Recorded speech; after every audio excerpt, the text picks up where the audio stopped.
요한복음을 우리가 1장을 보고 있는데요. 1장 1절부터 18절까지는 굉장히 중요해요.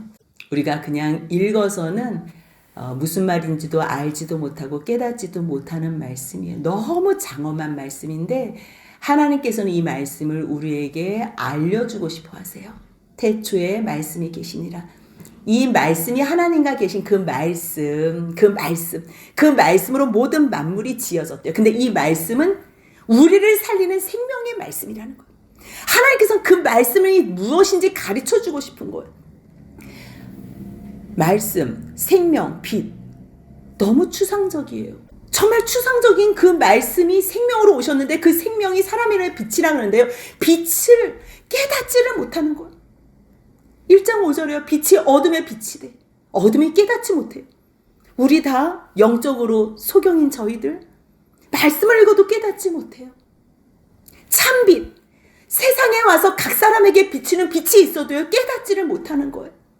모든 세상이 그로 말미암아 지어진 바 됐는데 우리가 영접할 생각이 없다니까요. 아니 내가 지은 내 땅에 왔는데 허락받고 들어가야 된다니까요. 내가 내 돈 주고 산 집인데 내가 허락받고 들어가야 돼. 그 말이 되냐고요. 지금 우리가 하나님을 그렇게 대우한다는 거예요. 이 생명, 말씀, 빛. 그래서 주님께서 생각하신 게 있어요. 1장 6절 같이 있습니다. 하나님께로부터 보내심을 받은 사람이 있으니 그의 이름은 요한이라. 오늘 요한의 증거에 대해서 같이 나누잖아요. 태초, 말씀, 생명, 빛 너무 커요. 하나님의 버전으로 말씀해 주시면 우리가 알아들을 수가 없어요. 그래서 하나님께서 특별히 이 일을 위해서 사명을 맡겨주신 종들이 있는 거예요. 그래서 이 빛을 증언하라고. 요한은 이 빛이 아니래요. 이 빛에 대하여 증언하러 온 것뿐이에요. 왜요? 그 이유가 1장 7절이에요. 같이 있습니다. 그가 증언하러 왔으니 곧 빛에 대하여 증언하고 모든 사람이 자기로 말미암아 믿게 하려 함이라. 어느 누구도 못 믿어요. 말씀이 육신이 됐다? 말씀이 생명이 되어 빛으로 왔다? 그걸 어떻게 믿냐고요. 그런데 보내심을 받은 자가 있기 때문에 그 보내심을 받아서 사람의 말로, 사람의 소리로, 사람의 버전으로 전달해주는 전달자가 있기 때문에 그 이름, 하나님의 약속, 하나님의 말씀, 그 생명을 아멘 하고서 믿는 자, 하나님의 약속, 하나님의 말씀에 설득되는 자, 그 사람을 영접하는 자라 그래요. 같이 읽습니다. 1장 12절입니다. 영접하는 자 곧 그 이름을 믿는 자들에게는 하나님의 자녀가 되는 권세를 주셨으니. 자녀가 되는 권세를 주셨어요. 자녀가. 그 자녀가 되는 권세를 누구로 통해서 나타났다는 거예요? 하나님의 아들, 독생하신 하나님을 통해서. 하나님을 본 사람은 없어요? 어느 누구도 성경에 하나님을 봤다 그랬는데 하나님을 본 사람이 없어요. 그 하나님은 이위 되신 여호와 하나님이에요. 사람으로 오신 그리스도예요. 그 하나님 독생자가 나타났는데 세례 요한도 몰랐대요. 세례 요한이라고 특별히 아는 게 아니에요. 그래서 1장 33절에 나도 그를 알지 못했으나 나에게 물로 세례를 베풀라고 말씀하신 그분께서 누구든지 성령이 머무는 것을 보거든 그가 바로 너희들에게 성령으로 세례를 베풀 자인 줄 알라. 그렇게 말씀하셔서 내가 그분의 말씀 듣고서 물로 먼저 세례를 준다는 거예요. 근데 물로 세례를 주는 거는 그전에는 물로 세례를 주는 게 없었어요. 그런데 하나님께서 세례 요한에게 너는 물로 세례를 주라고 했는데 그 세례를 베푸는 것은 1장 31절 보니까요.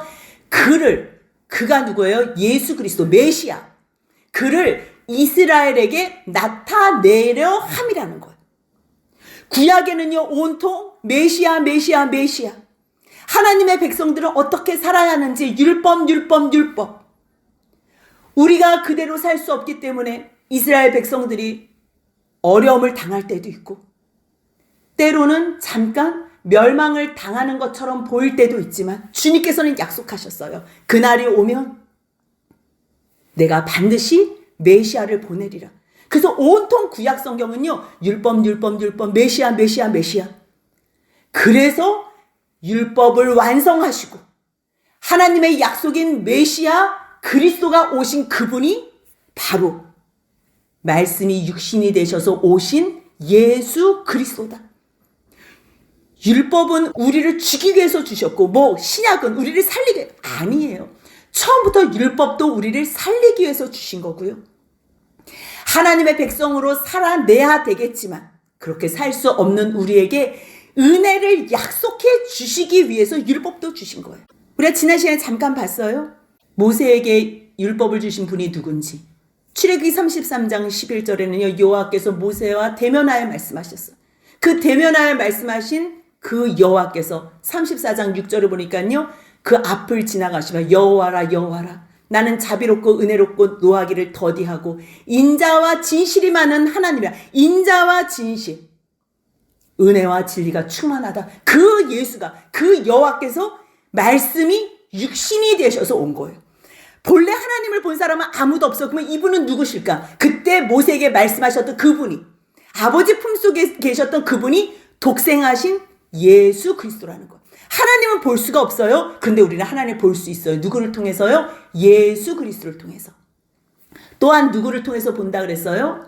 이 세상에 죄로 가득한 사람들은요. 누구도 사랑할 수가 없어요. 자기를 위해서는 남을 사랑하는 척은 할 수 있어요.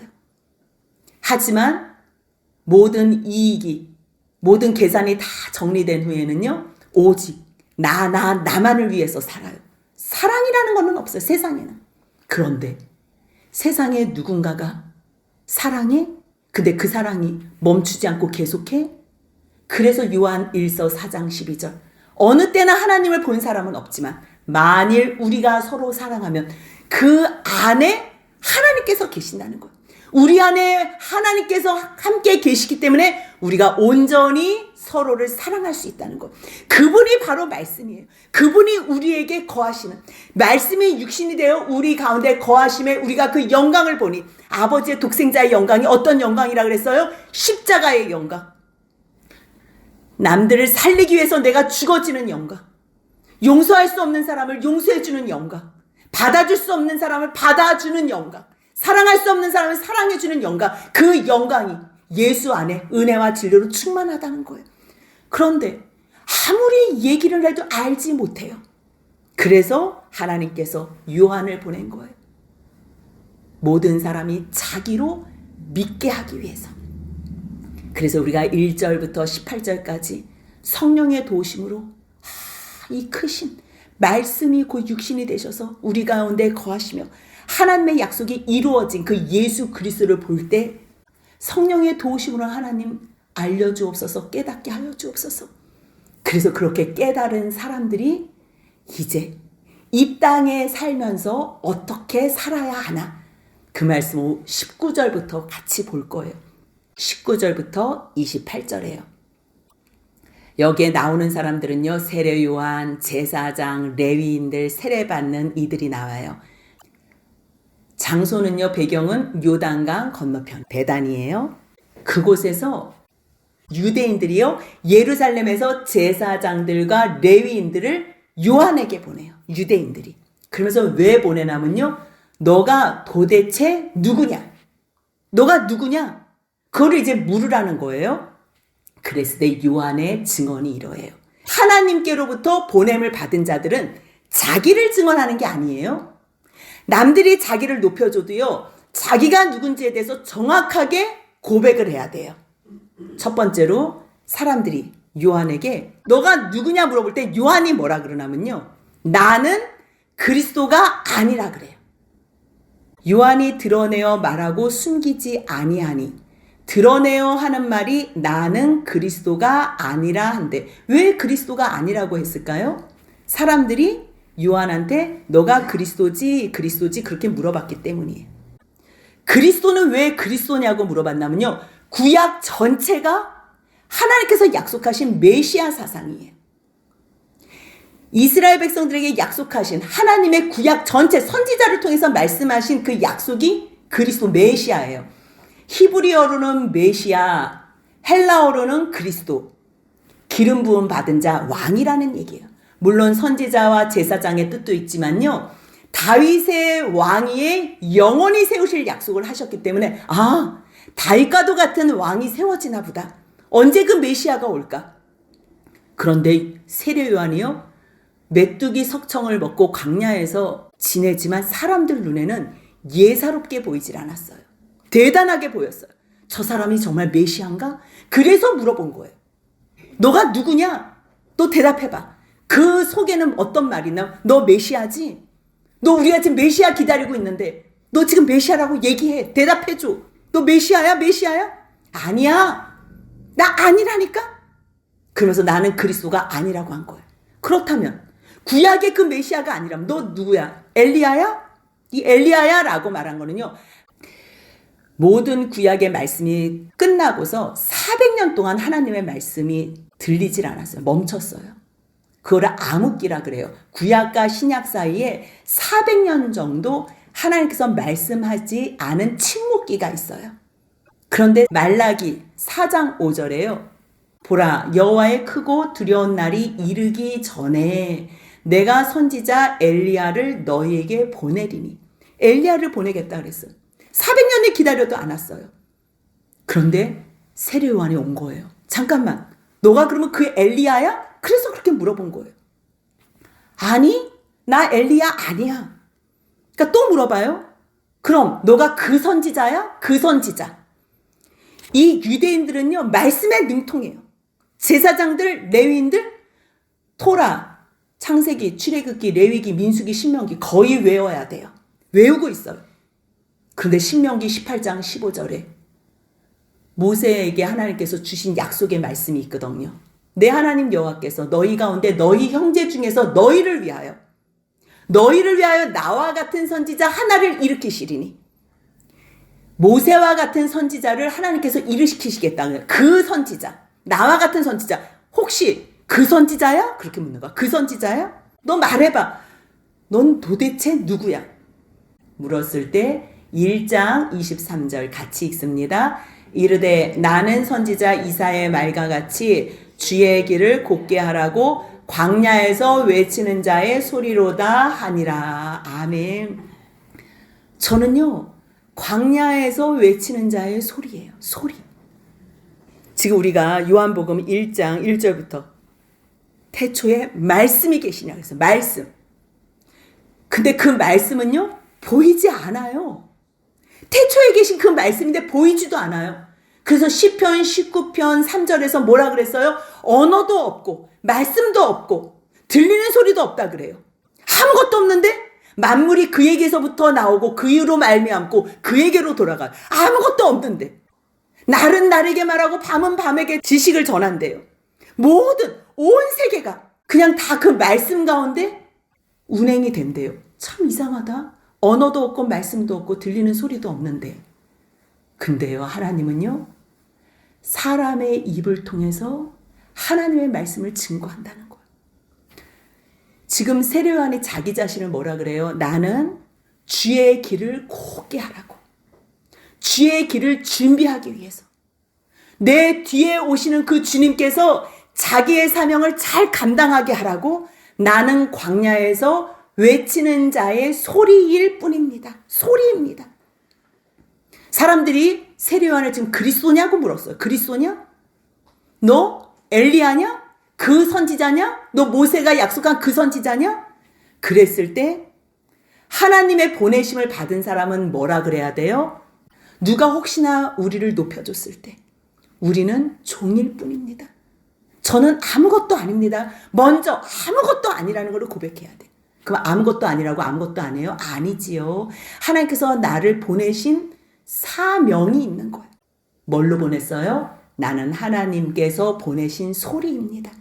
말씀은 보이지 않아요. 언어도 없어요. 들리는 소리도 없어요. 그런데 사람의 소리를 통해서 하나님은 하나님의 말씀을 증거한다. 이게 너무 놀라워요. 말씀이 육신이 되셔서 예수 그리스도께서 이 땅에 오신 것처럼, 그래서 이 세상에 살면서 말씀, 하나님의 말씀을 입으로만 증거한 것이 아니라 몸으로도 증거하면서 살아내시며 하나님을 나타내시고 설명하신 것처럼 이제는 성령께서 보내시고 성령께서 시키시는 일을 감당하는 사람들에게 나는 광야에 외치는 소리가 되는 거예요. 소리만 하면 돼요. 사람들이 물어요. 잠깐만. 그러면 너는 그리스도도 아니요. 엘리야도 아니요. 선지자도 아닌데 너 왜 세례를 베풀어? 그러는 거죠. 너 왜 세례를 베풀어? 그러니까 요한이 얘기하는 거예요. 나는 물로 세례를 베풉니다. 하지만 여러분들 가운데 여러분들이 알지 못하는 한 사람이 섰는데 곧 내 뒤에 오시는 그분입니다. 저는 그분이 자기의 사명을 잘 감당할 수 있도록 앞에서 준비하는 것뿐입니다. 내 뒤에 오시는 그분은 나는 그의 신발의 끈을 풀기도 감당하지 못합니다. 엄청난 일이에요. 하나님께서 부르셔서 부르심과 소명과 사명 우리가 다 헷갈려요. 근데 때로는 콜링, 부르심이구나. 왜 부르세요? 미션을 주시려고, 사명을 주시려고. 그러면 왜 부르셨는지 내가 빛이 아니에요. 나는 그리스도가 아니지만 하나님께서 맡겨주신 그 미션을 감당하는 나는 소리입니다. 외치는 자, 광야에서 외치는 자 소리입니다. 뭘 전하는 거예요? 하나님의 말씀인 예수 그리스도. 말씀은 보이지도 않고 들리는 것도 없고 아무것도 없어요. 그런데 그 말씀을 우리 입에 소리로 담으셔서 예수를 증거하게 하세요. 예수님이 이 땅에 오셔서 누구를 증거하셨어요? 하나님 아버지만 증거하셨어요. 예수님은 한 말씀도 자기의 생각, 자기의 뜻을 말하지 않으셨다 그래요. 아버지의 일만 말씀하셨다 그래요. 그렇다면 예수님께서 오셔서 하나님의 말씀만, 하나님의 계획과 하나님의 일만 말씀하셨다면 우리는 이 소리로 예수님만 증거하는 거예요. 그럼 예수님을 증거하면 결국 우리로 누구 앞에 세우게 되는 거예요? 하나님 앞에까지 세워지게 된다는 거예요. 그래서 결국 하나님께서 보내주신 사람, 하나님께서 세우신 사람, 나는 그리스도가 아니지만 내가 외치는 자의 소리로서, 내가 도구로서 이 모든 일을 감당하는 이유는 나는 예수를 증거하는 사람입니다. 이것을 가르쳐 주는 거예요. 이 일은요, 요한이 세례를 베풀던 곳 요단강 건너편 베다니에서 일어난 일이래요. 그렇다면 29절로 34절의 말씀은요, 이제 예수에 대한 세례 요한의 증언에 대해서 나오는데요. 장소는 요단강 건너편 베다니. 그 유대인들이 제사장과 레위인들을 보내서 너가 누구냐 물었던 그 다음 날, 이튿날에 있었던 일이에요. 29절 같이 한번 읽겠습니다. 이튿날 요한이 예수께서 자기에게 나오심을 보고 이르되 보라 세상 죄를 지고 가는 하나님의 어린 양이로다. 하나님께서 보냄을 받은 자 계속 여러분들의 삶 속에서도 생각해야 돼요. 우리는 다 하나님께로부터 보냄 받은 자예요. 우리는 그리스도가 아니지만 그리스도를 증거하는 소리가 돼야 돼요. 그리고 예수님을 증거하는 그러한 사람이 돼야 돼요. 근데 뭐라고 증거해요? 세상 죄를 지고 가는 하나님의 어린 양. 첫 번째로 예수를 증거하는 사람들은요, 예수님이 세상 죄를 지고 가는 하나님의 어린 양이라는 거예요. 야, 예수 믿으면 복 받는데, 야, 예수 믿으면 건강하대, 예수 믿으면 똑똑해진대, 문제들이 해결된대, 그걸 증거하는 게 아니에요. 예수님을 증거하는 사람은요, 보라, 세상 죄를 지고 가는 하나님의 어린 양이로다, 그거를 증거하는 거예요. 그렇다면 하나님의 어린 양? 하나님의 양? 왜 그 많은 짐승들을 놔두고서 양으로 비유했을까? 여기에는 굉장히 함축된 말씀이, 구약의 모든 말씀이 다 여기에 담겨있다 그래도 과언이 아니에요. 하나님의 양은요, 이스라엘 백성들은 모세 오경을 다 외우고 있기 때문에, 잠깐만, 양? 하나님께서 준비하신 양? 여호와 이레? 여호와께서 준비하셨어? 그러면 창세기 22장 그 모리아산에서 아브라함이 이삭을 바친 그 장면이 생각이 나는 거야. 아브라함이 이삭을 드리려다가 하나님께서 멈추라 하시고 뒤를 봤더니 그때 양이 있었지? 그 양이 바로 하나님께서 준비하신 양이지, 여호와 이레, 여호와의 산에서 준비하신 양이지, 그 순양이지. 그게 떠오르는 거예요. 그렇기 때문에 하나님의 양, 하나님께서 준비하신 양. 그런데 또 어린 양? 어린 양이라는 단어를 들을 때 출애굽기 12장 21절이 생각이 나요. 물론 12장에 6월절 어린 양에 대해서 많은 말씀이 나오지만요. 너희는 나가서 너희의 가족대로 어린 양을 택하여 6월절 양으로 잡으래요. 이 6월절 양을 잡을 때는 어린 양을 잡아야 돼요. 그래서 그 어린 양의 피를 좌우 임박 문설주에 바르면 그날 죽음의 천사가 넘어가는 거예요. 여호와께서 내가 넘어가겠다 그러는 거예요. 자기가 그 피를 흘릴 것을 생각하시고 다 아시는 여호와 하나님께서 내가 그때 넘어갈게. 넘어가신다는 그 여호와 하나님께서 친히 자기가 어린 양이 되셔서 죽으실 걸 알기 때문에 자기가 자기를 재판하지 않잖아요. 자기가 자기 피를 발랐다니까요. 그렇기 때문에 그 여호와께서 유월하는 거예요. 그 어린 양. 세상 죄를 지고 가는 어린 양. 하나님의 어린 양. 그렇다면 하나님께서 미리 준비하신 6월절의 어린 양이구나. 어린 양. 그러니까 하나님의 양 그러면요. 모리아산에 순양 준비하신, 하나님께서 준비하신 양이 생각나는 거고, 어린 양? 그러면 6월절에 문설주와 임방에 바르는 그 어린 양이 생각나는 거예요. 또 하나는 뭐예요? 세상 죄를 지고 가는. 이 세상 죄를 지고 가는 이스라엘 백성들이 1년에 딱 한 번 대제사장이 지성소에 들어가는 날이 있어요. 그날이 바로 대속죄일이에요. 그 대속죄일에 염소 2마리를 특별히 제비를 뽑아가지고 한 마리는 여호와를 위하여 속죄제로 드리고 한 마리는 살아가지고 드리는데 결국 16장 10절 같이 한번 읽습니다. 아사셀을 위하여 제비 뽑은 염소는 산채로 여호와 앞에 두었다가 그것으로 속죄하고 아사셀을 위하여 광야로 보낼지니라. 광야 끝에 거기는요 살 수가 없어요. 이거는 무슨 의미냐면요, 세상 죄를 지고 가는, 이스라엘 백성들이 1년에 딱 한 번 대제사장 자기의 죄와 모든 백성의 죄와 이 성막의 모든 죄를 속하기 위하여 지성소에 피를 가지고 들어가요. 그 피, 그리고 이 죄를 용서해 주신다는 하나님의 약속을 징표 삼아서 예표로 그 아사셀 염소를 멀리 보내요.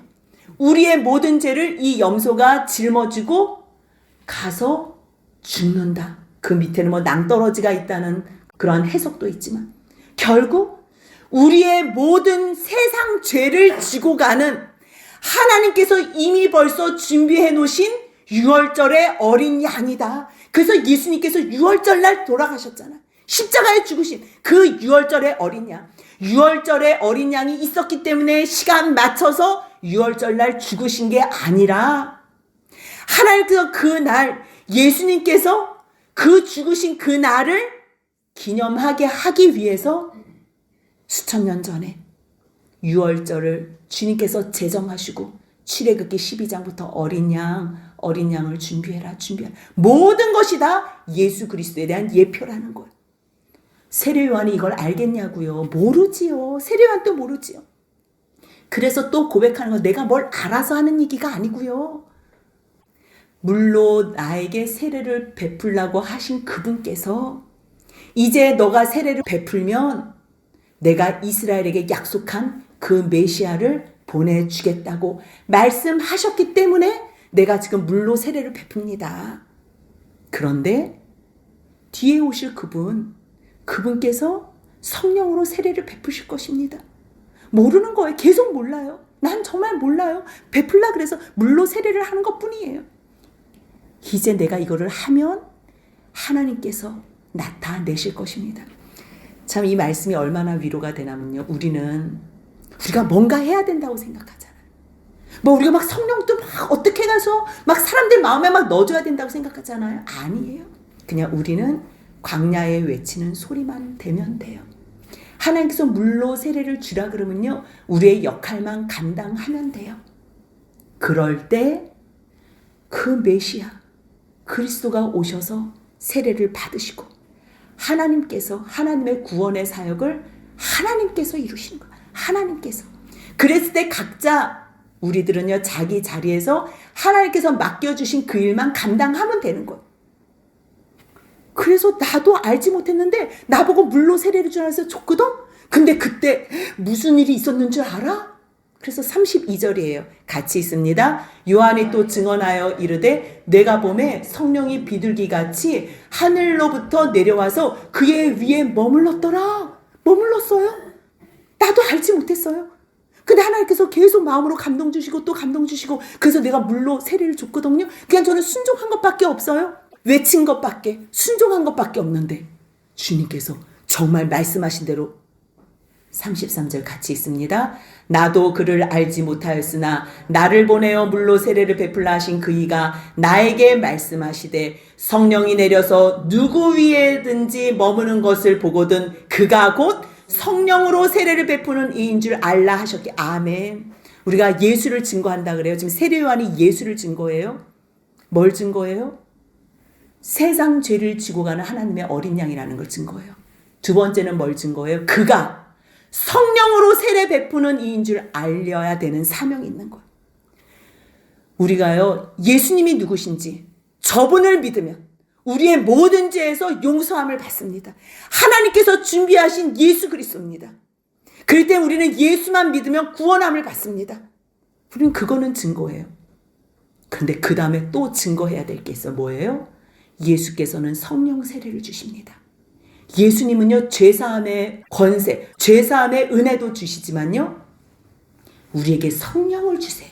성령을 주시기 위해서 이 땅에 오셔서 죽으시고 장사 지낸 바 되었다가 사흘 만에 부활하시고 승천하시고 하나님 우편에 제의하셔야지만 보내주실 수 있는 성령님. 그래서 예수님을 증거할 때는요 그분의 죽으심, 그분의 죽으심으로 말미암아 우리가 죄 용서 받았다는 것, 세상 죄를 지고 가는 하나님의 어린 양이라는 것도 증거해야 되지만 그분이 우리에게 주시는 선물이 있어요. 엄청난 선물. 그분이 죽고 부활하시고 승천하시고 하나님 우편에 앉아 계셔야지만 보내주실 수 있는 선물이 있어요. 그 선물이 누구라는 거예요? 성령님이라는 성령님. 그 성령님으로 세례를 베푸실 이인 줄 안다는. 그렇다면 성령이 우리 가운데 오시면 어떻게 된다는 거예요? 8장 2절 같이 있습니다. 이는 그리스도 예수 안에 있는 생명의 성령의 법이 죄와 사망의 법에서 너를 해방하였으면. 아무리 예수님이 오셔도요 예수님을 알아보지 못했다니까요. 제자들도 알아보지 못했어요. 그런데 기도함으로 말미암아 하나님의 그 약속을 바라보고 기도했던 그 사람. 누가 기도를 해요? 하나님의 말씀을 믿는 사람.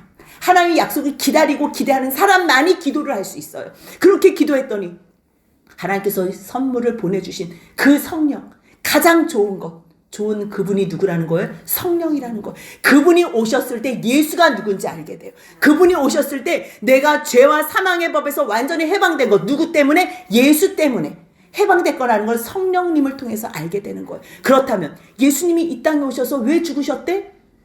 왜 부활하셨대? 왜 성령을 보내셨대? 왜? 우리를 하나님 자녀 삼으시려고. 하나님의 영으로 우리를 하나님의 아들 삼으셨다는 걸 성령님이 알게 하세요.